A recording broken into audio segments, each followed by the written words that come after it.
This is the Celtic Soul Podcast with me, Andrew Milne. You're all very welcome to episode 13. My guest on the show today will be Matt McGlone, editor of the Alternative View fanzine and also the founder of the Celts for Change movement, which ousted the old board and gave way to Fergus McCann and the new regime at Celtic Park. This episode has been kindly sponsored by Hume's, the oldest pub in Portlaoise. Thanks to Staple for the continued support. Celtic are well into the pre-season training now and preparing for a number of pre-season friendlies when they will finally get to wear the much talked about Adidas strip, which by the time a ball is kicked, it will be selling like hotcakes and many a jersey will be in many a wardrobe. I have to say I do like a bit of Adidas gear, especially the old retro trainers.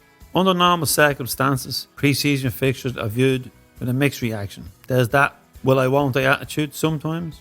Under these circumstances with the COVID-19, you would travel from anywhere to see Celtic play, and you would travel to see them playing anyone. Even just to get out of the house, or to get out of your town, to have a few beers with your mates and experience that match day. So close your eyes and join me. A couple of pints in Glasgow, maybe in McCool's, the Pogues are playing in the background, then stroll up to Gallagher, another pint, more familiar faces. Maybe a fish supper for soaking up the pints. I can smell the vinegar already. I walk up, I'm getting faster as kick-off approaches, and then I see it. Paradise, Celtic Park, through the turnstiles, out of the tunnel, just as you'll never walk alone is sung. The hair is standing on the back of my head. I have a chill down my spine. I'm home. I'm in a home with me mates. It's green and white. The referee blows the whistle. For 90 minutes, I live every emotion. Has it been this long? The ref blows the final whistle. We've won. We're happy. And then I'm on a supporters bus. I'm on my way to the Gobbles. I'm in the Brazenhead. Gary Oga's on stage, belting out Redemption Song. Gian Farioli, he's smiling behind the bar. He's another full house. The young ones are on the Venom. I just can't get enough. Open your eyes. We will be back. Funny how some fans often turn their nose up at a friendly at Celtic Park, but just can't miss a bus trip to Sunderland or a flight to a European city. Away days, they seem so far away. I suppose when you're so far away from Glasgow, every game is an away game. France or Spain, it's all the same. We'll go anywhere. When we do get back to Celtic Park, it will be emotional. Depending on how many beers are consumed, there could be tears. But can you imagine the excitement of Dundee away or a trip to Aberdeen on a packed bus, waiting for the police to stop the bus and confiscate your cargo of Buckfast, Mad Dog and cans of lager you can't even pronounce. But they've missed out on your bottle of vodka because you've been clever enough to put it in a 7-Up bottle. It's a result, and the ball hasn't even been kicked. And it will be almost erotic when we finally get to a European away game for a couple of days. Pubs packed, crack 90. Some fans on the hunt for tickets, others just happy to be in a new city. How long ago was Rome? How long ago was Copenhagen? How long ago was Transylvania? Too long. I really enjoyed chatting to Matt today. Here's how we got on when we spoke earlier on. Matt McGlone has a long history in Celtic fanzines, from Once a Tim to the Alternative View, which he still edits and produces. He is also the founder of the Celts for Change movement, which he founded back in 1993. The group would go on to ice the old board, see them exit the Celtic Park building, and see the new reign of Fergus McCann. Hi Matt, you're very welcome to the Celtic Soul Podcast. Firstly, how have you been in lockdown and how's your health? Hi Andrew, nice to see you, nice to speak to you again, and hello to all your listeners. The lockdown's been a bit strange. When it kicked off, we're all sort of wondering what happens next. Then as the weeks went on, we were getting 3 weekly bulletins of what we can do and what we can't do. It's been a bit of a learning curve, just to see how we got on with life without doing all the normal things we'd normally do, socialising, seeing our families, getting to work, getting access to places, moving around. You know, I found bits of it tricky, and I found other bits of it just, well, I just said to myself, everybody's in the same position here, so we just knuckled down, got on with it, and that's what I did. Health-wise, I'm getting there. I just have to live my life a bit more carefully now. And I've got a new regime, and I've got an ongoing situation here that I have to deal with, so it's up to me to deal with it, and again, just got on with it and do it as best I can. Just for the listeners, Matt, you did suffer a heart attack. Yeah, on January 11th, never forget that day, obviously. So I got a real sort of a jolt there. It wasn't like, well, obviously you suffer a heart attack, it's not a great experience. But I remember when I was down at the Queen Elizabeth Hospital, which is the Southern General in Glasgow, get renamed there. And I did ask the question to the consultant that was treating me. I said, how bad is this? Because I was finding it difficult to breathe and I was in quite a lot of discomfort, pain, shooting pains up the arm and very tight chest. And it turns out I actually knew the consultant. I hadn't seen her for a long time, but I actually knew her. And I said, how bad is this? And she said, you'll be fine as long as I'm on shift. And I said, I remember saying to her, well, if you need any overtime, I'll pay it. So, but they were great down there, but they don't do heart stuff. So they stabilised me. Within 15 minutes, I was in an ambulance over to the Golden Jubilee Hospital in Clydebank, which is a heart specialist hospital. And I was straight off the back of the ambulance, straight into theatre. 90 minutes later, after I was operated on, I was up in the room and I felt quite stable. I got the chat the next day from the heart specialist, and he basically told me, that from today your life changes and you have to live your life differently. And I took that on board. I eat differently, exercise, what they do. I went to cardiac rehab. It got interrupted. It was meant to be 3 months cardiac rehab down at the hospital twice a week, Tuesday and Thursday. But that got interrupted around about the 8th or 9th week with the COVID. So I felt that was quite I quite missed that actually, because I didn't actually realise that when you have a heart attack, it's more of a mental and emotional recovery as much as it is a physical recovery. I thought it would be merely physical, but it's mental and emotional as well. As MD, it's had this illness will tell you. About a week after it, I couldn't walk 50 yards, and I was really quite concerned, puffed out, couldn't breathe. I thought, is this going to be me the rest of my life? But I buckled down and I did what they told me to do. And as they say, this part of the world, and I'm sure you're part of the world as well, keep taking the tablets, which I do. I'm just saying to myself, well, get on with it. You're here, you're still here. It was a close call. And I live every day as if it's a bonus. That's the way I look at things. Brilliant, Matt. And I was in contact with you briefly after it, and I think about out walking the day I was in contact with you. So yeah, obviously. Well, yes, you were, Andrew, and I have to say, you were one of the people who did keep in touch with me quite a lot, and you were always asking, and I remember things like that, and that means quite a lot to me. And people who take an interest in your health, and you were one of the people who was in contact with me quite a lot. So I do really appreciate that. I was only recommending bananas and pears, and no more fried food down in Govan. Well, fries are more or less out for me now. I just don't do fries, don't do processed food. Because I don't smoke, the doctor said I can still enjoy a Guinness now and again. No major sort of barriers there. Eat a lot more salads, eat a lot more home-cooked food. I just try and do everything they say, because when you get a yellow card and you have a second chance, then you're a real mug if you don't take it. That's a great way of putting it. A yellow card, a one, great stuff. Can you also take the listeners back a little, give them a little introduction to yourself, growing up in Glasgow, and how you got involved in fanzines, and then how you got involved then in playing your part in getting rid of the old board?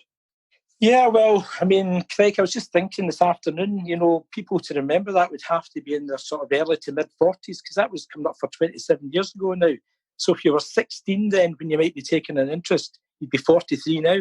So my own part in it, being a Celts fan, I drank in a pub called Heritage in Pollockshires Road, which wasn't a Celtic pub, but it was mostly Celtic fans that drank in there, and huge group of people, etc. Not the View fanzine came out mid-80s, and I thought, wow, that is absolutely wonderful. Here was a fan's voice in print, in paper. Remember, there's no internet anywhere near that time. So here was a thing where you're actually reading something that the fans put together, the letters, the articles, the input, the cartoons, and it was a great read. And I always thought, I would love to be involved in something like that. So around about 1990, I had a bit of time in my hands and I was changing career, and I felt I'd have a go at writing. And I started a magazine called Once a Tim, Always a Tim. Tim, obviously, as you know, being a street name for a Celtic fan. So once a Celtic fan, always a Celtic fan. That was the whole idea about it. So that was a pretty basic effort, done in the kitchen table, cut and pasted, people doing things in typewriters and sticking it all together. And we got that going. And doing that, I became aware around about 2 years later, about 92, 93, that the Celtic board were in a bit of trouble financially. And I was getting some decent stuff fed to me, and I was reproducing it in the fanzine. And I had a sort of conscience, I thought about this over a period of time. I had a conscience moment that if you're going to be writing a fanzine and putting it out there and, cutting and pasting the whole thing and very basically just getting the word out there, then maybe that's a prompt to get involved, a prompt to maybe do something. What I did was, it was around about September 1993, I took out an advert in the Sunday Mail, and I remember it cost me £90, and it was no bigger than sort of 2 small postage stamps put together. And it basically said, if you care about your club, turn up at the City Halls tomorrow night. And that next night was the Monday, obviously. And I turned up there, and a couple of pals came along with me. I was really, really nervous. I'd never really done any public speaking at all. And even standing up, being at a wedding or a best man situation, you were racked with nerves.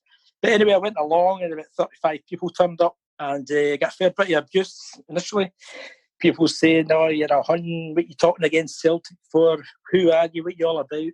And at the end of that meeting, it was a small hall, a room for about 50 people, 30 to 35 turned up.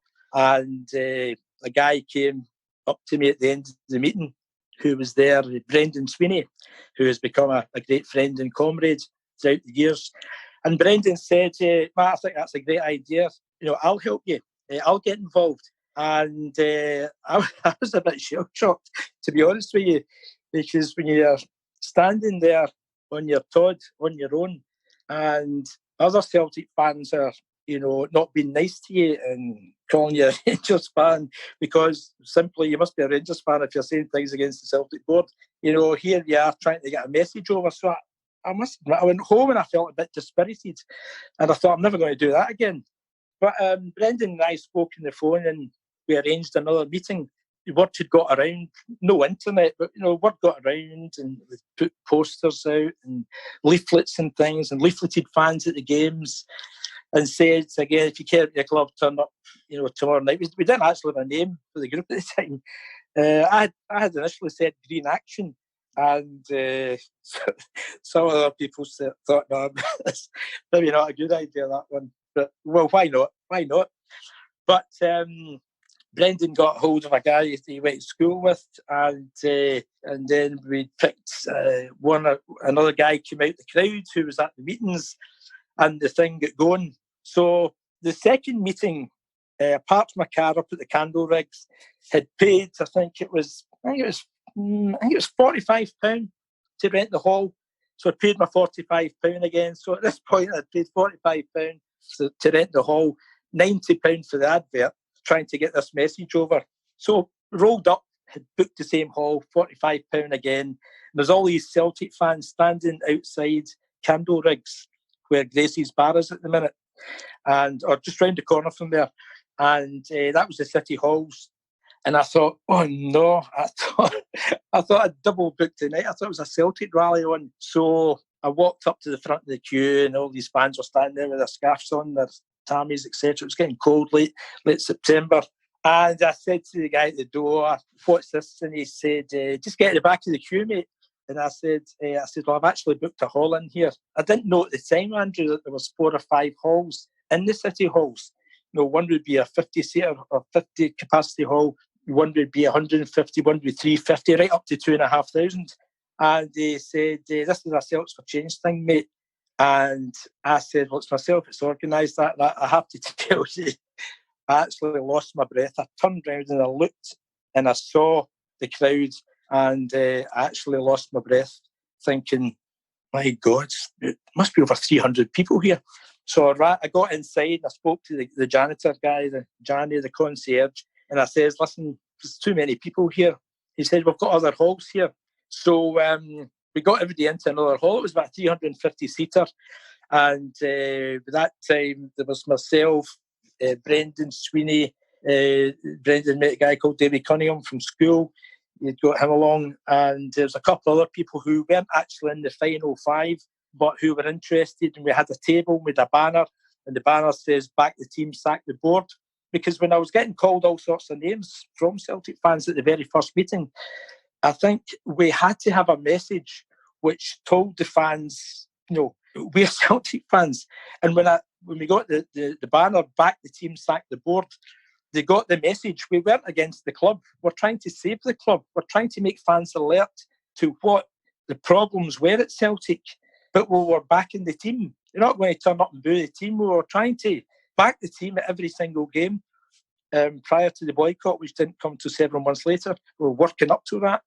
No point in asking people to boycott before they knew what your aims were and who you were. So we had to get the confidence of the fans. And I felt the banner, "Back the team, sack the board," so I did that in quite a lot of ways. So from that meeting, the whole thing took off. And, we went to bigger halls, and there was lots going on in between. We did Celts for Change meetings out at Airdrie Town Hall, big places there, Govan Town Hall, and we're over in Ireland, and there was a great meeting over in Dundalk at the Imperial Hotel in Dundalk. Absolutely fantastic meeting, because we didn't get the backing here of the Celtic Supporters Association, and we didn't get the backing of the affiliation of Celtic Supporters Clubs. They didn't like us, and they said we were sort of renegades. And I remember when our paths crossed, one of the guys that ran them, involved in them, said to me, "You don't even have a constitution." And I said, "A constitution?" I said, "Why the fuck would we have a constitution when we're a rebel movement? This is soldiers. This is feet on the ground. This is people who care, who are wanting to bring change. We're not going to sit and draw up constitutions. We're going to appeal to the people in the street." This was raw. It was raw and hardcore. And sometimes trying to control the crowds when they got big outside the ground. There was, we didn't want any animosity. We didn't want any fans turning up, shouting at other fans. We wanted fans to believe in what we were doing, to understand what the problem was. And that was very difficult, really, really difficult. But I think we got there eventually. Anyway, we got an invite over to Ireland, to the Imperial Hotel in Dundalk. And it was an absolutely fantastic meeting. I think from memory, there were well over 200 people there, maybe 250. But I think from memory, there was 52 Celtic supporters clubs in all of Ireland at the time. And there was 51 delegates there. One represented each club. Obviously, lots of other people, but there was at least one from each club. And they had a vote. We had a really passionate sort of speech to the fans, telling them what was going on. And I can understand why people would maybe be against it. I get that. I do get that, because I think, who are these guys? Who are they? What's their background? They're trying to mess up Celtic. They're trying to cause division. Because before that, the only people that spoke out against Celtic were non-Celtic fans. It was Rangers fans, principally. So people were maybe a bit suspicious of you. But we kept at it. We stuck to the plan. We took the good with the bad. And at that meeting, 51 out of 52 Irish Celtic sports clubs gave us their backing. And I have to say, that was a game changer. That was in January, maybe February 94. And that was a game changer. And the reason we didn't get the 52 out of 52, because one of the guys, the other delegate out of the 52, had to go back to his club to tell them what had happened. And he had to explain to them what they were actually backing, and could he give the backing. And we got that backing. The next day, that other club in Ireland gave us the backing. We get 52 out of 52. We weren't getting the backing here from the Celtic Supporters Association. We weren't getting backing from the affiliation of Celtic Supporters Clubs here. But here we had 52 Celtic Supporters Clubs from Ireland totally backing us. I have to say, it was an absolute game changer. I mean, there was a lot of times, the heads were down, because we're just guys. We had families, jobs to go to. We're doing meetings on a Sunday and travelling all over the place. And, these halls had to be paid for. So to make sure everything was above board, we got pass keepers out of Catholic churches to go around with buckets. Because when we progressed into the main hall at the City Halls in Glasgow, that was about £450 to hire that. We're working class guys, kids, jobs, hire purchase on cars. mortgages, you name it. You know, I mean, who's going to pay for this? So we appealed, and had the fans not chipped into the buckets, you know, we couldn't have carried the movement on. It would have been impossible. You know, imagine the grief you'd get if you went home to your partner or your wife and you said, by the way, I need 100 quid, and so did the other 4 or 5 guys, you know, to pay for this hall. You have to get chased. Well, Matt, I knew the Irish clubs would back it because we love rebels. Well, you know what I mean? There's pivotal points in your life, Andrew, that you remember things. And there's many things during the whole campaign that will stick with me. But that was major. That was an entire country full of Celtic fans saying, we're into you, we believe in you. There was no politics from supporters associations or clubs. It was just, yeah, we believe you, we trust you, we're going to back you. And of course, the more backing you got, the more publicity you got. There's a guy in ITN, I think he's maybe in BBC now, Hugh Pym. I think he's the political correspondent for the BBC, Hugh Pym. Anyway, he worked for ITN at the time. He was up here cutting his teeth. And of course, you know, when we're doing rallies and demonstrations, we were getting a fair bit of publicity. I remember Hugh came up to me one time, probably seen him on TV, Hugh Pym. He came up to me one time and he said, I have to say, Matt, the London chat's probably not a very good London accent, he said, but I have to say, Matt, he said, your campaign is having an amazing effect. He said, you're getting great publicity here. He says, what PR company do you use? I looked around at the rest of the guys. I said, we do it myself. Some crack if you had to send a book around looking for collections for a PR company. No, you know, I said, you know, we do it ourselves. But no, there was so much going on in those days. I mean, I could be here all day telling you stories about things. But basically, you know, the fans eventually believed in us. And that's how we ran the campaign. That's basically how it worked. Now, Matt, I want to fast forward. We will dip back into those times. I want to fast forward now to today. The fixtures are out. Season books are renewed. The players are back in pre-season. There's a number of friendlies lined up in France. But yet we're in strange times, as you said earlier on, with the COVID-19. We've no idea when we'll get back into the stadiums. We've no idea how many will be allowed back in. We now have a virtual season ticket, which we're paying full price for, which maybe could have been handled a little bit better. How do you see things playing out, and how do you think the club has handled it up to this? I think the club have been really clumsy and awkward about the whole thing. I mean, if you look at the Kano Foundation, you know, they basically buy tickets so that kids can be educated to go and see Celtic. Kids that maybe wouldn't have the opportunity to go and see Celtic. And as far as I know, what I've been reading recently, they've been asked to pay the full whack for tickets, for a login code, you know, for an online device. It's not even the television. Of course, a lot of these games that we're paying full whack for are going to be covered by our Sky subscriptions as well. You know, you could say, in my family, there's 4 season tickets, you know, myself, 2 of my sons and my daughter. And, you know, we could just be sitting watching the same way I'm speaking to you just now on a telephone or an iPad or a computer. I understand the difficulties the club's got there. I do get it. But what irks me here is they're treating us just like a number, as if we're a number on a balance sheet, and not thinking about us as people who love the club, love what Celtic are about, love the entire ethos, morality of how Celtic players play and how the Celtic fans are into the whole thing, from the whole way back to Brother Walford. That's what makes us a wee bit different. In fact, it's not a wee bit different. It makes us completely different from any other group of fans. And yet here we are being treated as if we're numbers on a balance sheet without any care. A lot of people you'll know, as I will know, are furloughed. A lot of people have lost their jobs. I was talking to a pal this morning, one of the boys that writes in the magazine. He was furloughed and he was getting by on the furlough. It's a season ticket holder. He's now lost his job because he got laid off. You know, this is not isolated. So can the club maybe not look a wee bit at our circumstance? Yes, we want to keep the money in the club. Yes, we want to back the club totally. But can you maybe give it 2 or 3 minutes to think about how our circumstances are? I mean, had they said £15, let's take the average season ticket price, say £30 for a game. What if they said £15 until the games come back? You know, I think every fan would have went, yeah, fantastic. Get a login, watch the games, even though we might be paying double because we have Sky. or whatever, or Premier Sports for cup games, BT perhaps for European games. All these other costs are there. Could the club maybe not have suggested £15 to keep your seat and get a login until the games are back on? I think that would have been a fairer way to do it.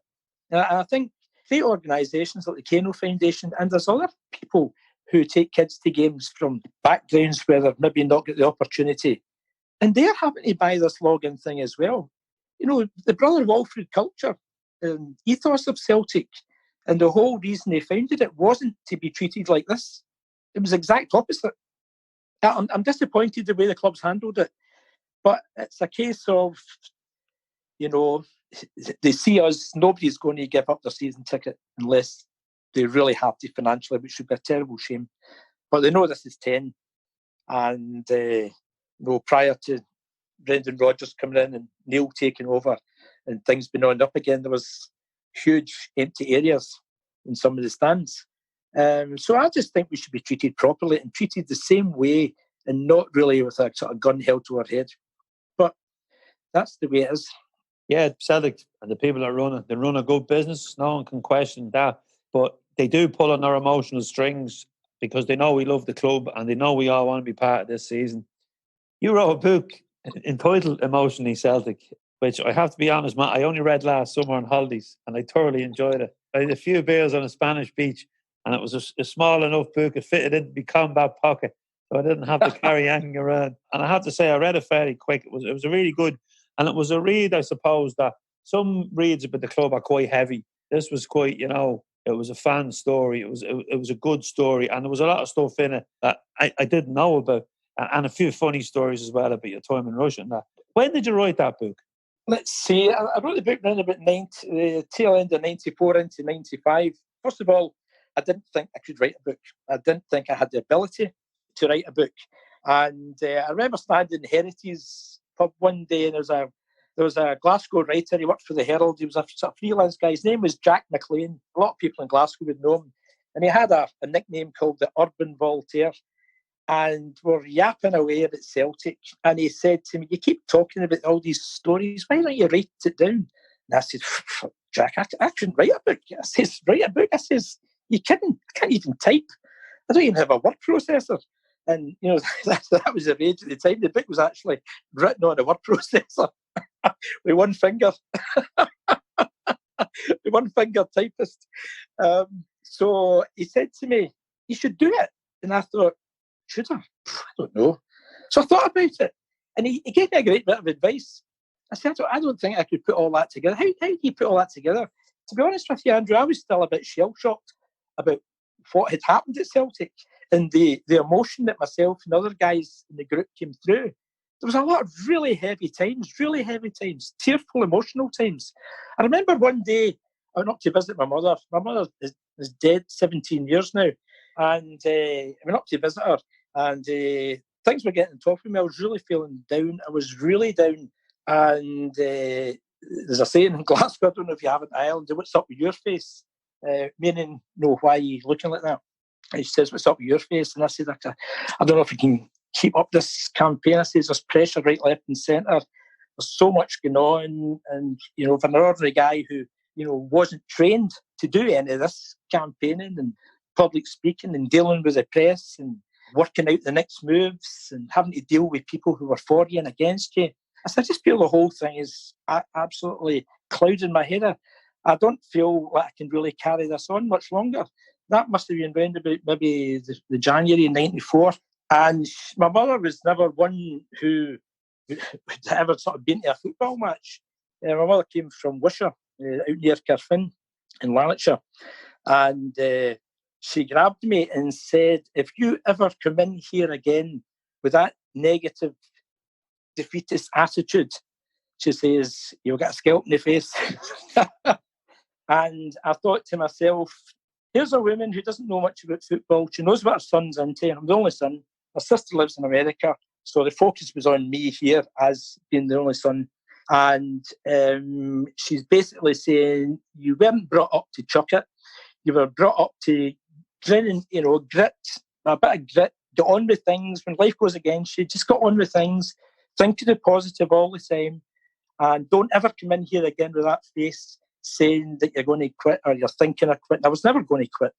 But, you know, just one of those days, Andrew, you know you get them, and the whole world was on my shoulders, and I just felt, talking to my mother, I could actually have an out and speak to her about it. And I always remember, she says, never you come in here again, that defeatist attitude. You get out there and carry on the job you're doing. And she didn't know half of the stuff that was going on with Celts for Change, but it was a message to me. So from that moment, I took on a whole different approach. You know, I saw the love and sort of care that my mother had there for me, saying, carry on, get it done, don't give up. You know, we didn't bring you up like that in this house. Look what you made of, stuff like that. She really gave me a good kick. And so that was a good boost for me. Sorry, back to the book. So what Jack McGlone said to me is a good bit of advice. And I said, I don't think I could write a book.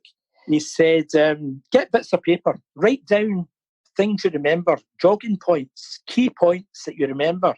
Write them all down. To be honest with you, Andrew, for about 6 months after he told me that, I carried scraps of paper about with me.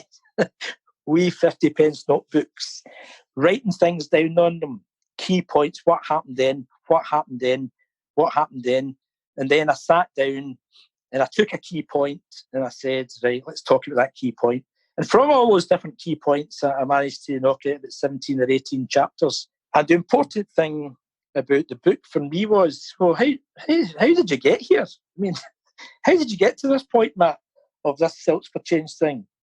And so I went back to being brought up and going to school and experiences there. So they were quite easy to remember. You know, living in Glasgow, you can imagine what it's like. You know, if you're a Celtic fan, then, you know, you're a Rangers fan. So you know who your enemy is and who your friends are. So I spoke quite a lot about that and getting brought up, etc. And obviously some personal relationships or things thrown in there, and the effect the campaign had on your life and stuff like that, and coping with it. And so I think people could relate to the book. I always say to people, that's you. You're in that book. That you are that person in that book. You're the same as me. I'm no different from anybody else. You're the exact same as me. We lived that life. We just maybe took slightly different paths. But growing up a Celtic fan, understanding what Celtic were about, the way we are, the way we hold ourselves, the charitable minds I hope that we do have, I just felt that's you as well.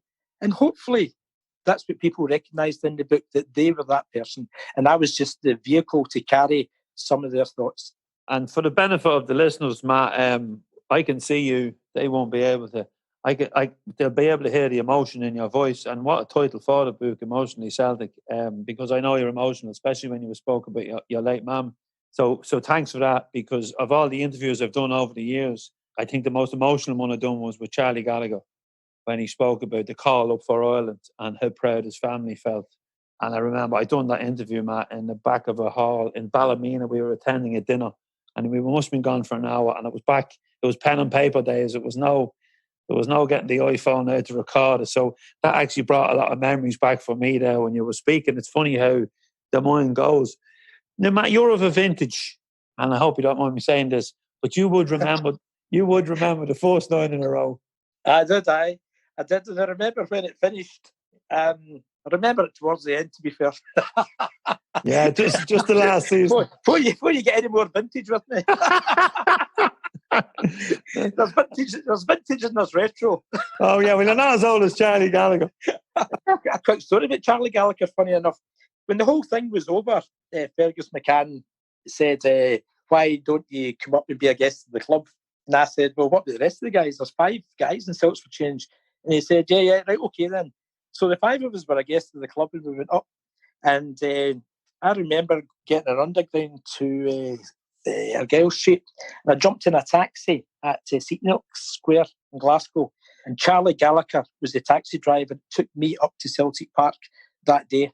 And I thought, well, crikey, all these stars are aligning here. Hang on a minute. Charlie Gallagher's driving me up to Celtic Park for a day that we can sort of celebrate after Celts for Change. I mean, how does that work? No. And it's funny you should say that. When I started selling the fanzine outside Celtic Park first, Charlie used to come up and buy a copy and have a chat. And I was always been introduced to him in the early days by John Fallon, but he'd be telling me he was parking the taxi and, there's this legendary player coming up and stopping to buy a fanzine. And like, you're thinking he should be in there, and they should be whining and dining this person. But here he was chatting to me. So yeah, Charlie's just he's just one of the good guys that sometimes maybe gets forgotten about, I didn't even know he was a taxi driver. I didn't even know. And he said to me, you're only looking at the guy's eyes in the back of a taxi, a hackney. And he says, you Matt McGlone? And I said, aye. I didn't know who he was because he had his back to me. And then I kind of looked around and went, my God, you're Charlie Gallagher. I said, I remember I was a wee boy at Celtic Park. You took the corner against Bodgeverdina when Big Billy headed into the Bodgeverdina goal. He started talking about Celtic stories and all the rest of it. It was magnificent. I mean, it really was. It was a big thrill for me it's always been a thrill to meet the Lisbon Lions. I've met them all, and you're talking earlier on about driving taxis. I remember seeing Bertie working in Baird's Bar, and I always thought to myself, that guy should be sitting in a huge house like a castle with his feet up, Roy's grandwains round him, taking it easy. But the boys never earned very much money. I mean, nowadays they'd be multi-millionaires. But, then, I think Jim Craig told me they get, say, 500 quid bonus, I think, for winning the European Cup. It may have been 1,500. And at that time, they were earning about £65 a week. I mean, for what those boys achieved, for the history they've left the fans, I mean, it's just unbelievable. But it just shows it's totally working class. Everybody apart from wee Bobby came from the central Glasgow area. Unbelievable. We really are left with such a great legacy from what these boys achieved. Absolutely fantastic. And that's why in most interviews you do, they just always come up time and time again. Someone will have a story about the Lions. They're just brilliant stories. Like they're not just about games or stats. These were the team of the people. Yeah, I mean, people talk about legends. Every one of these boys is a legend. But there's also icons in amongst them as well. Just writing a piece for the Alternative View today. And, Billy McNeill, he's an icon. There's legends and there's icons, but Billy, for me, epitomised everything that Celtic are about. Big, strong Celtic man, standing there with the chest out at Hampden Park, playing Rangers. He didn't have to say anything. He just stood there with his chest out. And it was just like, wow, he'll do for me. He's powerful. There's a leader. There's a captain. A man who achieved so much with Celtic. Absolutely unbelievable. A quick story about Celts for Change, actually. Billy had a pub in Torresdale Street in Glasgow called McNeil's. Pub's still there. And I used to go in and pop in and say hello, etc. And one day, Billy had a column in a tabloid here on a Saturday morning. And one day, I opened it up and it said something along the lines of, don't dismiss these Celts for Change guys. These guys are the real deal. And it was like Billy McNeill giving Celts for Change group his blessing, his backing. And I was like, wow, I flew as soon as the game was finished that Saturday, I flew into the pub. And there's Billy working behind the bar. And I said to him, I can't thank you enough, Billy, for what you've said about the group there. I said, this is massive for us. Such a huge Celtic figure backing us because we're just guys in the street. And, we're actually getting somewhere now. A person with Billy McNeill's stature is in print saying that, we're doing the right thing. So that was another sort of thing which I'll never, ever forget. I remember one time, this is really silly, but I've got to tell you a silly story. There was one time we had a lock-in in Billy's pub, and he wasn't drinking, but I was. And we're sitting chatting about Celtic. I sat the next thing, and I'm sitting nipping myself, pinching myself, saying, I'm not actually dreaming here, am I? I'm actually sitting shooting the shit with Billy McNeill, talking away as if he's my best mate. And we know each other, and I'm just trying to act dead casual. Trying to act dead casual when you're shaking inside is pretty difficult. I remember Billy saying to me, where do you say that? I said, I lived in Shawlands at the time. And Billy lived up Newton Mearns way. And he was passing where I lived. It's about a mile away. And his pub was at the top of Victoria Road. And he says, well, I'll drop you off now. I'll give you a run up the road. And I said, no, it's okay, Billy. I says, it's about 2 o'clock in the morning, nowhere was open. I says, no, I actually fancy getting myself a bag of chips or a kebab or something. And he says, I don't think you're getting anything open this time. And I said, no, I need a bit of air, actually. I've had a couple of beers. I've really enjoyed the chat. It's been a great night. And the reason I didn't want him to run me up the road is daft. It's really daft. I just couldn't have Billy McNeill run me up the road. And I had to walk up the road before I got home, I'd take it all in. I'd been sitting, chatting away to Billy and talking to him, like I'd have a pint with you or a pint with my pal in the pub. And that was just another great memory. But that's why, I know it sounds really silly, but that's why I couldn't have Billy drop me off. I couldn't have Billy driving me. Wow. And while you're on with Billy, I'm going to ask you now before we move on, what happened that year when he didn't lead us to the 10? Because obviously it wasn't an immortal thing because 9 had never been done before. It's different now. Do you remember anything from that season, or was there anything that Lennon can learn from that year, or even from when it was Rangers, like? Well, I can't really remember back then. I mean, I was pretty young, vintage, as you would say, a young vintage. You were running around in flowers. That's right. I don't know. I mean, do you mean why did the 10 stop the first time? Or why did we not get to 10? Yeah, what was there a turning point in the season, or? I really can't remember, Andrew, to be honest with you. I mean, going through season by season, why it went wrong there, I really couldn't remember. I just remember being young, and when it happened, because I was young and we had went 9 years, I'm sort of thinking to myself, I'm still a teenager and we're not winning the league. So I wasn't a teenager when we started this 9-year-old run. So I did automatically think, I thought we always won the league. I remember turning to my dad and sort of saying, what's been wrong here? How come we're not winning the league? Because if you're brought up not be a teenager before that, and you're winning the leagues, you get used to that. So you think something dramatically has went wrong, 9 years later when you don't actually have the title.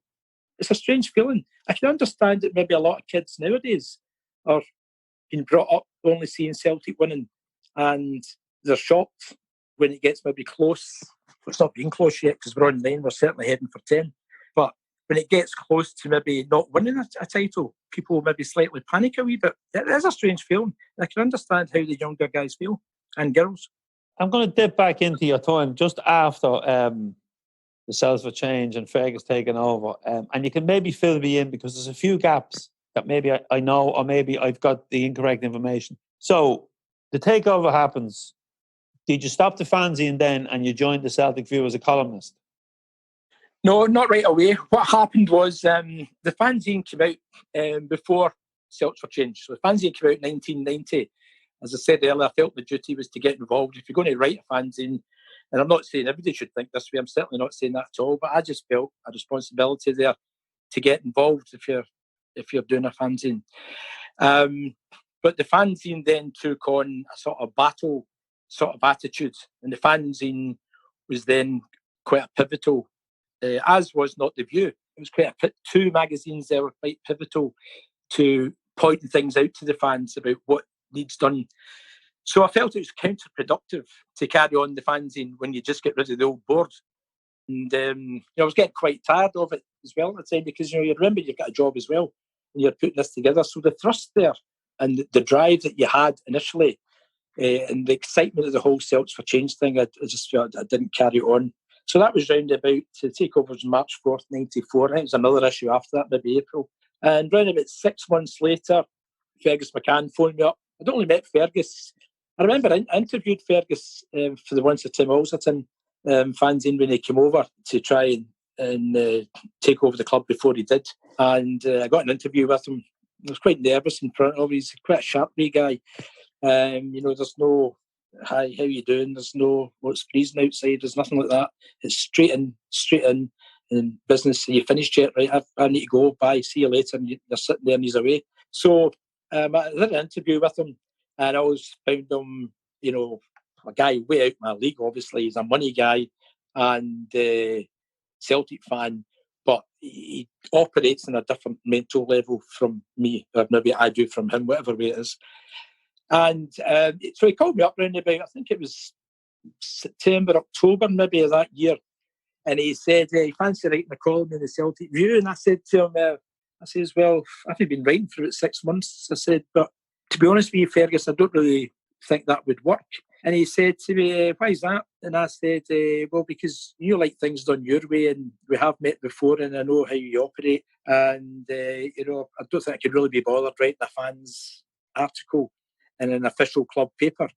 I says, and then getting edited every day of the week. I said, I don't really think I'd be into that.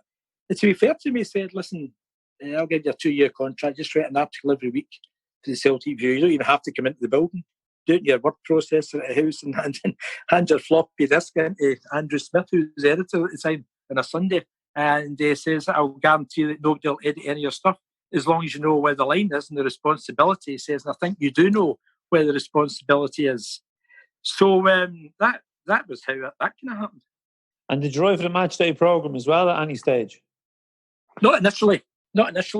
It's only when that was 94. So Alan McDonald came into the club around about 1999, round about then. And he had said that they had done Celtic had spent £60,000 doing a survey of what Celtic fans wanted. I think he said Leicester University. I think it was Leicester University, he said. So Leicester University, if it was them, I might be correct there might have been another one. But the club had spent about 60 grand finding out what fans wanted. Did they want chips? Did they want pizzas? Did they want something better than a pie? What did they read in the Celtic View? Did they read the supporters' notes? Did they read the interviews? What was the percentage of people that, liked interviews, this, that, and the next thing? And he said to me, your columns are quite hard-hitting, the fans quite like them. He said, your column came up at 78% of what people would read first in the Celtic View. I said, that's great.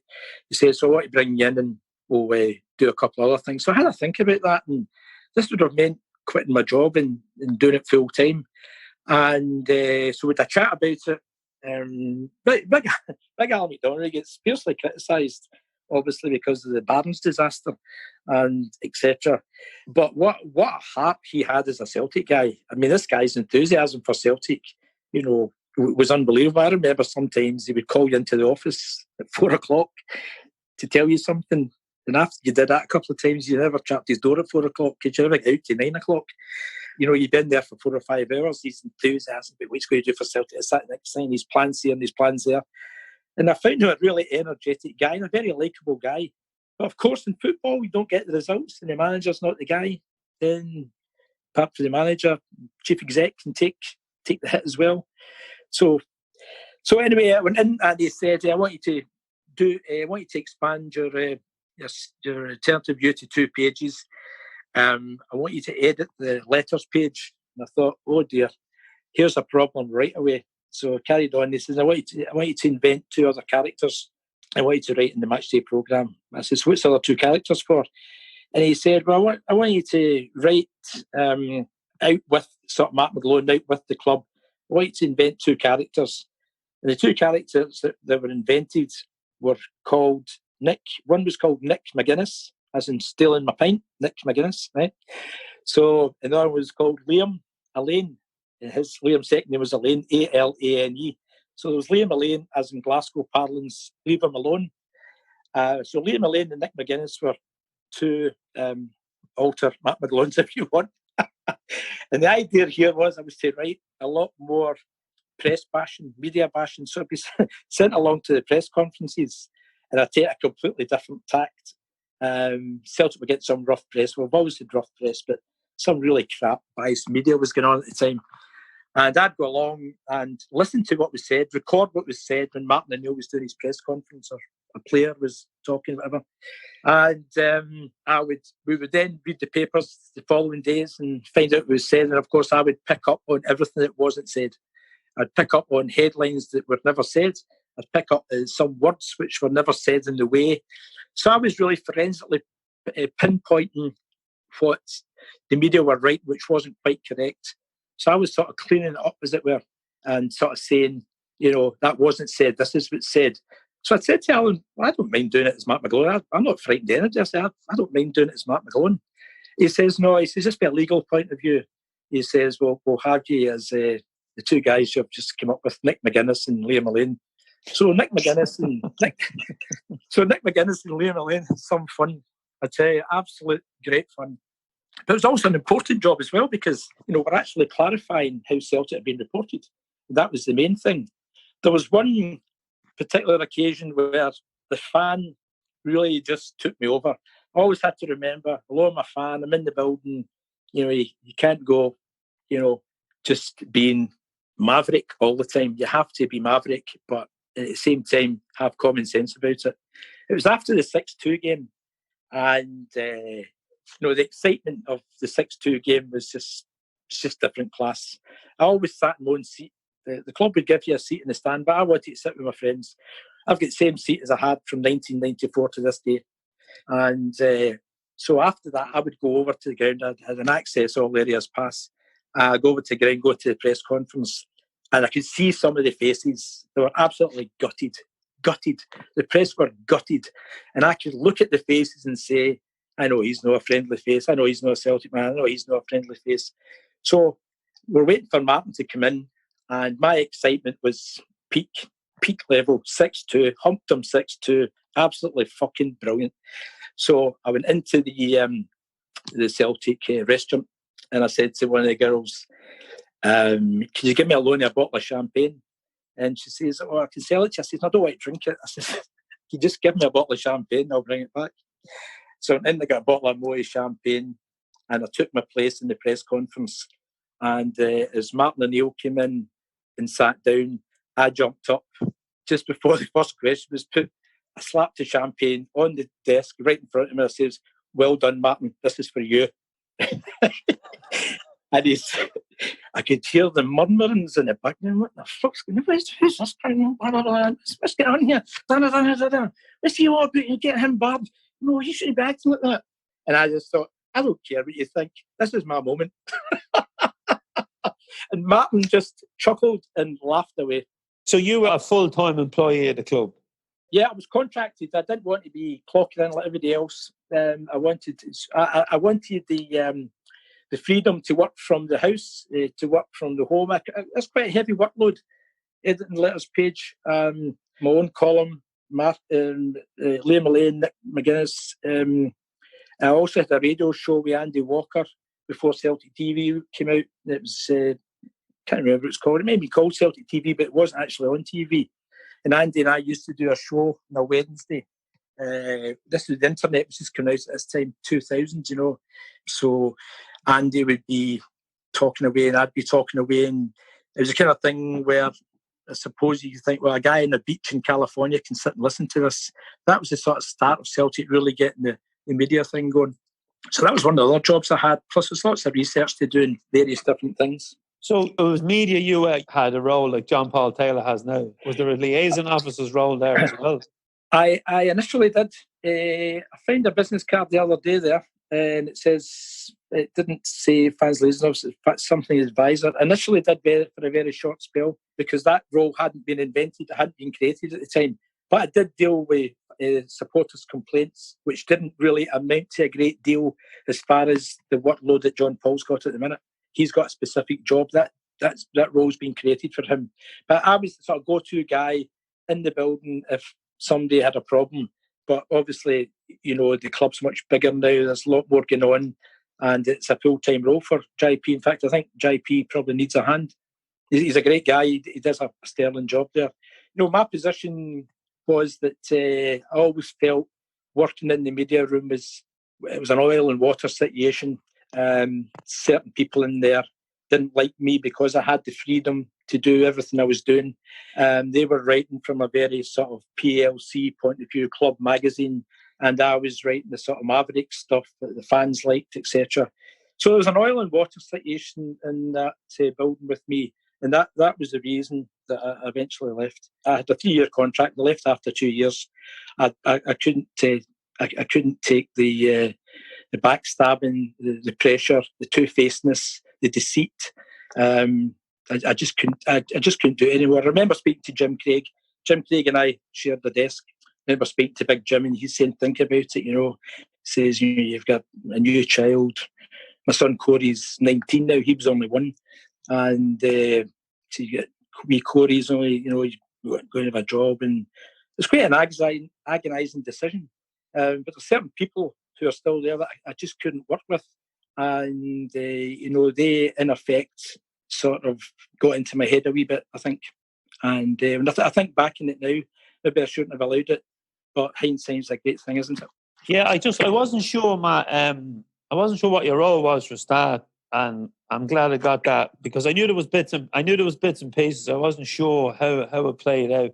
Now, obviously you leave Celtic, it must have been a tough decision to leave a club that you've been part of saving and a club that, means so much to you. Fergus had gone by then, yeah? As you say, he's a different type of person. Do you have any contact with him, or have you seen him since? Or? I hadn't seen Fergus since. He did come back. He came back about 7 or 8 years ago. When was he put the flag up? I think it was against Dundee United. He came out and put the flag up.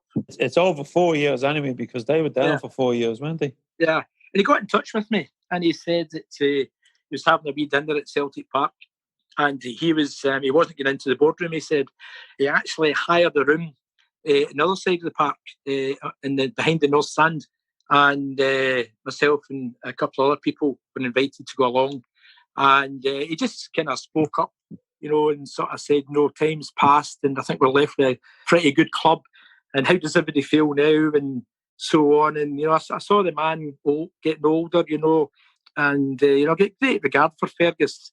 We were never ever in the same wavelength, because we were doing the street thing, and he was doing the money thing. Very clever guy, and worked his socks off many, many hours over those 4.5 years he was there. He promised he was going to do everything he said in 5 years, and he did it in just over 4 years.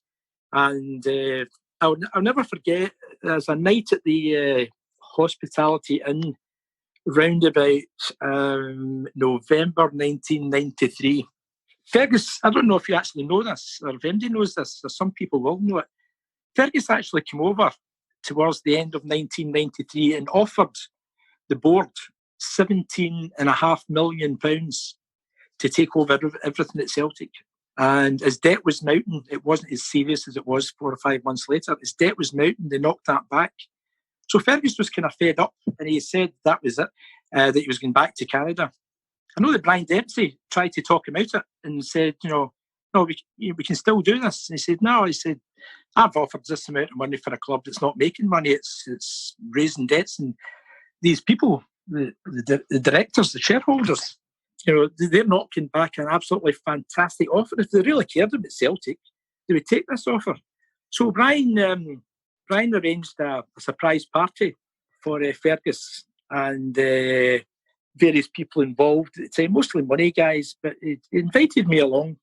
I remember I went along to this table, and you could bring a partner, and I turned up in a kind of off-white beige Don Johnson type suit. And I was sitting at this table, and I was pretty overawed by all these business guys. And Fergus said, towards the end of the meal, I want every male in the room to stand up and say from the bottom of their heart what Celtic means to them. And I was like, God, I'm glad I'm sort of sitting about 8th or 9th here. I just I have time to get my act together before this comes round. And Fergus stood up, and I scribbled this down on the back of a napkin, and you've probably seen it, the quote. He said, we should be proud of everything we've achieved as Celtic supporters, because everything we have achieved in life without having to join any secret organisation to get there. And for that, you should be very proud of yourself. When I heard that for this wee guy, who I perceived as being all about business, although he was a big Celtic man, I was like, crikey, that's powerful. That's really powerful. And then I saw a different side of Fergus. So he was fed up. He went back to Canada. And it was only, I think, with the persistence of Brian Dempsey to keep things going. And, of course, our campaigns is still going. And by this time, we were packing out the city halls and candle rigs every second or third Sunday afternoon, telling fans what's going on. Keep the faith, keep believing in us. We can do this. Only fans can change this. Sometimes you're batting your head off a brick wall, just like the day I went into my mum's house and I said to her, just we're getting bloody nowhere here. But the persistence of the group, every one of the guys in the group were absolute heroes. The absolute heroes. Brendan Sweeney, Colin Duncan, David Cunningham, John Thompson. Every one of these lads, they absolutely put their back into it. And, they all had families, all had kids. And so you've got to remember there's pressures there, pressures from the house. You don't maybe expect every single person in your household to understand your commitment to this campaign. But without everybody in the group, it couldn't have been achieved. It could not have been achieved. Now, we're on the verge, Matt, of a special season with the current 9-in-a-row team. Could you ever have imagined back then when you started Celts for Change, or even before then when the boys had the Save Our Celts movement, which fell away a little as, I suppose, Celtic got a couple of results and the fans, maybe said, oh, well, maybe it's not as bad as we think. No one could have envisaged a 10 in a row, Rangers going bust and Celtic in another European final. Nobody. No, nobody could have. At that time, you're only concerned about survival of the club. You're concerned about the debts getting paid off. You're concerned about Celtic Park not getting shifted to Cambuslang. For me, that was key. And I'm really pleased that Fergus McCann felt the same way. He felt the spiritual home for Celtic Park was at Celtic Park. Now, a lot of people criticise Fergus. He's all about money, he's all about this, that, and the next thing. Of course he's about money. But I'll tell you something else. He could have made the job a lot easier had he moved to Cambuslang and started building from scratch again on a greenfield site. Much easier than having to build on an existing site and have the Celtic Park we had today. But for him, he felt it was important.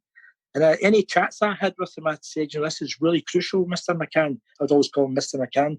It's really crucial that whatever you do here, you keep Celtic Park at Celtic Park. So that was a concern then. So that was done.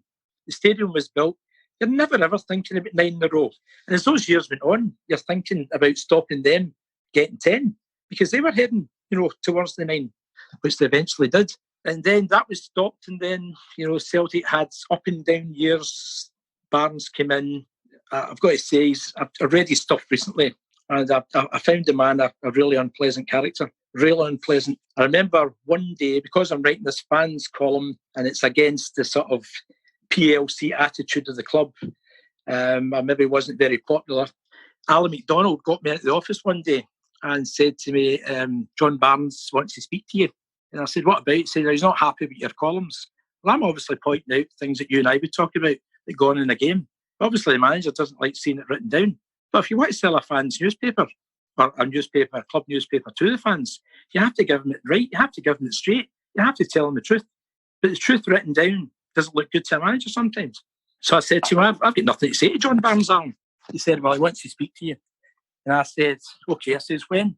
And he says, there's nothing sort of rushed. He says, he just came in and he was complaining about some of the things you're writing in your articles. It shouldn't be in the club newspaper, etc., about team performances and not winning, Why would I not write a negative thing about not winning? And he, as if you have to dress up every defeat and say, oh, it was hard luck, we just missed there, it shouldn't have happened there. The club ended up that season, I think, 21 points behind Rangers. So as I came out of Al McDonald's office, which is in the corner of the south stand, getting into the Rangers end, there's glass offices to your right-hand side and an open area to the left-hand side. And as I walked by 2 glass offices, glass-fronted offices, I sees Kenny, Dalglish and John Barnes sitting in the office and they're motioning me in. I thought, Christ, I thought this was going to be, I had time to think about this. Didn't know it was going to be as soon as I stepped out of Alan's office.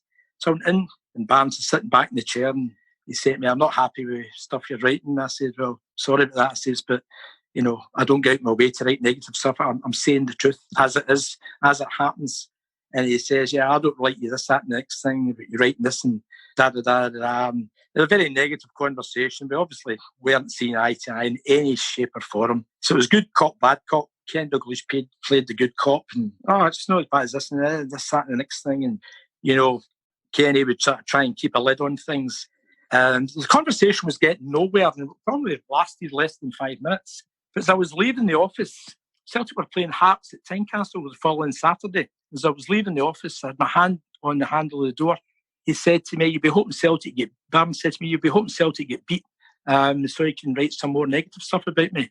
Now, for somebody to say that to a Celtic fan, is just like, you'll be hoping Celtic get beat. Are you insane? Are you kidding? But I must admit, I really kind of almost lost the plot. My stomach was absolutely churning. I turned around and I said to him, what did you say? And he said to me, you heard. I says, no, say it again. He says, no, you heard. I says, listen, yeah, I did hear. I said, but I'll tell you what. I said, see, when you're no longer here, I'll still be a Celtic fan. And I'll always be a Celtic fan. If someday I'm not in here, I'll still be sitting in the ground. I said, I'm a lifelong Celtic fan and I don't want to see Celtic lose any game whatsoever. And I don't need that to write anything negative. I said, so if that's your point of view, that's really pretty grim. And I just walked out the door and I just thought, this guy's impossible. He's impossible to relate to try and have a chat with. He was very arrogant man. And I just found that, he wasn't a guy I could relate to in any way at all. Obviously, not long after that came the Inverness carry-on, and he was gone. Well, Matt, we've only touched on parts of your life and your love of Celtic and supporting Celtic. I hope you've got loads of bits of paper around that house and you can jot down a few notes tonight, because there's definitely a second book in Matt McGlone. There is a second book there, and I don't think I'll write a second book because I've often thought about it, and there's probably I could write double the size of book that I wrote the first time. But sometimes people don't like the bare facts. They don't like people's names getting brought into things. And the older I get, I'm sort of thinking they want to go back over all that again and so on. And, I have thought about it. Putting a book together these days is a lot easier.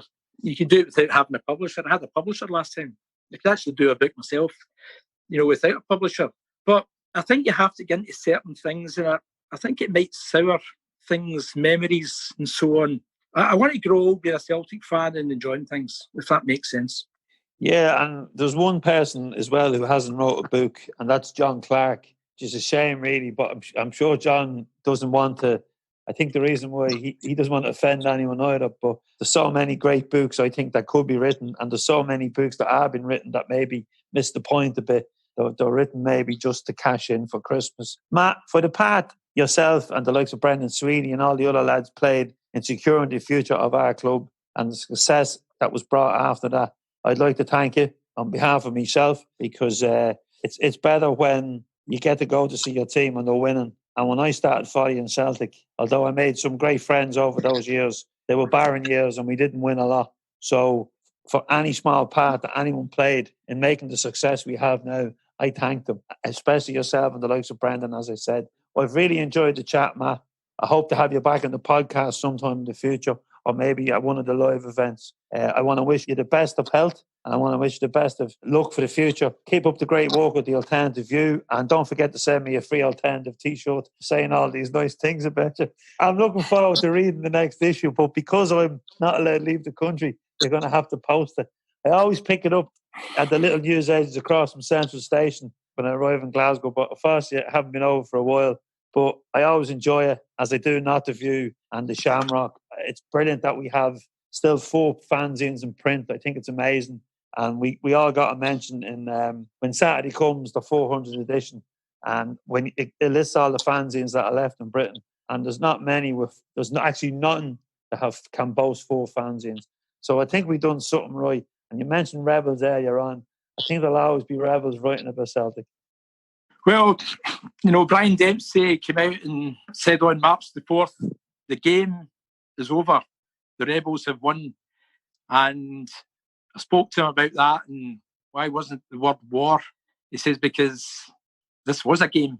He says, they didn't want to give up. We wanted to win the game.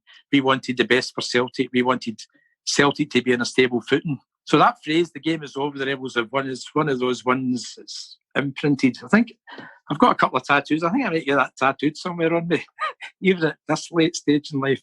But you were talking there earlier about the barren years, and I've always drove up the road thinking, you drive by the bus park and you see all the buses going to Lanarkshire, Dundee and Aberdeen and Edinburgh and down to England. And of course, there's these hundreds of buses all heading down to Stranraer. I think it's Cairnryan they go now. They used to all head down to Stranraer, and I'm thinking, I'm home here in 10, 15 minutes if I'm not going for a beer to talk about the game with my family and my pals or whatever. But I'm basically home in 10, 15 minutes. These guys are not getting home tonight. Well, you must be, Belfast guys are probably not getting home if it's a 3 o'clock kick-off to near 10 o'clock. I mean, down where you are, you must be near midnight or longer. The dedication of fans doing it over and over when Celtic aren't winning is absolute top quality, because, they're not coming for a winning team. They're coming to see the club, to see the team play, and to hopefully see the club prosper and win cup finals and championships. So the dedication of the Irish support is just breathtaking, to be honest with you. I'm lucky enough now that I can fly to the games. I live a half an hour drive from Dublin Airport, So life has got a little bit easier over the years. But you know what? I wouldn't change one of them miles. I wouldn't change one of them bus trips. I met the best of friends on them trips, from packing your sandwiches on a Friday night to getting on the bus at all hours in the morning, the crack, the sneaky wee drink, the lads I met in the boat. Win, lose or draw, the only question on the lips was, when is the next bus going? And it's shaped my life.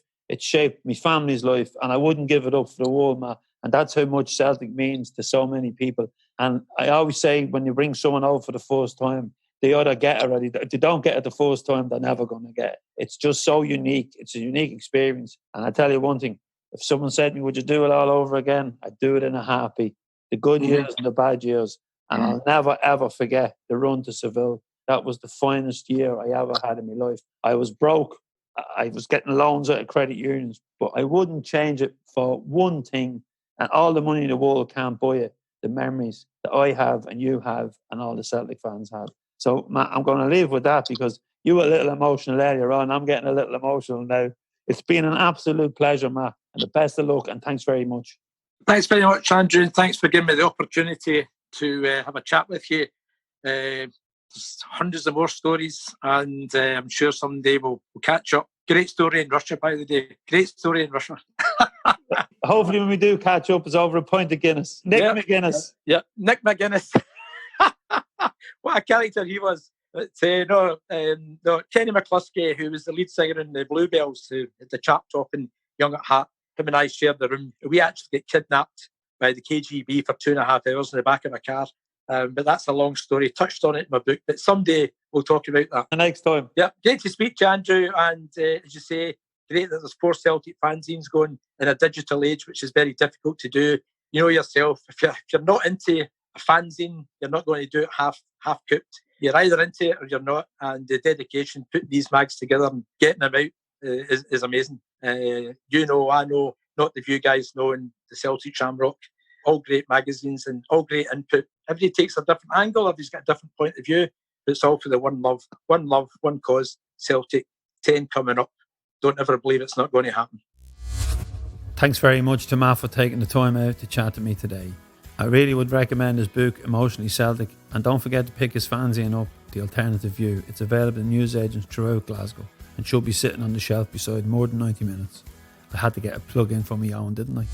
Thanks once again to everyone who has visited our website, CelticFanzine.com, and especially thanks to those who have bought some of the Celtic Soul clobber. You'll be the talk of the terrace.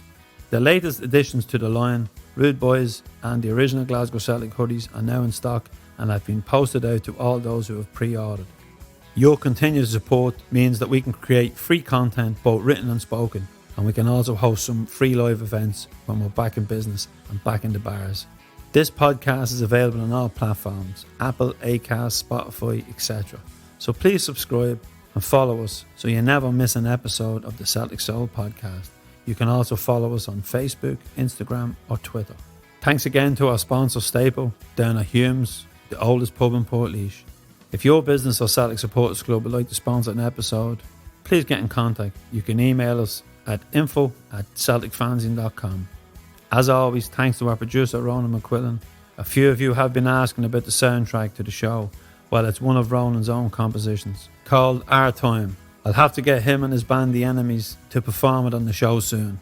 The most important people are the listeners. Without you, there is no show, so thank you very much. Please keep the comments coming in, and don't forget to let us know your story. And if there's someone you would like us to get on the podcast, we'll do our best to get them on. Melbourne should be a warning to us that there could be a second spike of the coronavirus, and no one wants that. So if you're out the weekend, take care and wear a mask. We will be back again on Tuesday with episode 14, when my guest will be Australian Rugby League star and Celtic fan Keith Galloway. I couldn't pin him down for chat last week, but hopefully I can this week, because the old time zone between us and Australia is a little difficult, or so he tells me. But Scott McDonald didn't have a problem, Keith, so make sure you're available for a chat. I hope you all enjoyed the show as much as I did presenting it and chatting to Matt. Enjoy your weekend. I'm hoping to get back into the cross for a few pints and a bite to eat. Unfortunately, I won't be spinning any tunes due to the restrictions, but hopefully soon I can dust down the turntables. Keep the faith, and always remember, stay safe.